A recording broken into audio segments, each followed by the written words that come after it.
అయితే కొన్ని సర్వేలు కొంతమంది వీళ్ళు కూడా వైఎస్ఆర్సీపీ పార్టీ కొంచెం ఎడ్జ్ చూపిస్తున్నారు రోజు రోజులు జరిగే కొన్ని.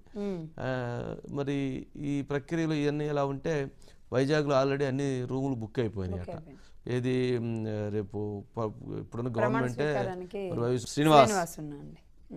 Srinivas good evening sir. Good evening. Good evening. మొత్తం ఏంటి రూమ్స్ అన్ని బుక్ అయిపోయినాయా ఏంటి? సార్ ఇప్పటికే ఇప్పుడు మీరు ఏదైతే పారామీటర్స్ చెప్పారో అబ్సల్యూట్లీ అదే ఆలోచనతో వైసీపీ నేతలంతా ఉంది సార్.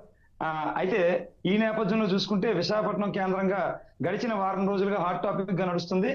విశాఖపట్నం కేంద్రంగానే మేము గవర్నమెంట్ ఫామ్ చేస్తున్నాం, ప్రమాణ స్వీకారం జగన్మోహన్ రెడ్డి చేస్తారని చెప్పి బొత్స సత్యనారాయణ కావచ్చు, వైవి సుబ్బారెడ్డి కావచ్చు, అలాగే జగన్మోహన్ రెడ్డి గారు లండన్ వెళ్లే ముందు ఐపాక్ టీంతో చెప్పడం కావచ్చు. దీనికి సంబంధించి దీనిలో భాగంగానే ఇప్పటికే 7, 8, 9 అంటే 3 రోజుల పాటు విశాఖపట్నం ఉండే స్టార్ హోటల్స్ అన్ని కూడా హోల్డ్ లో పెట్టుకున్నారనేది పూర్తిగా మనకున్న సమాచారం సార్. అంటే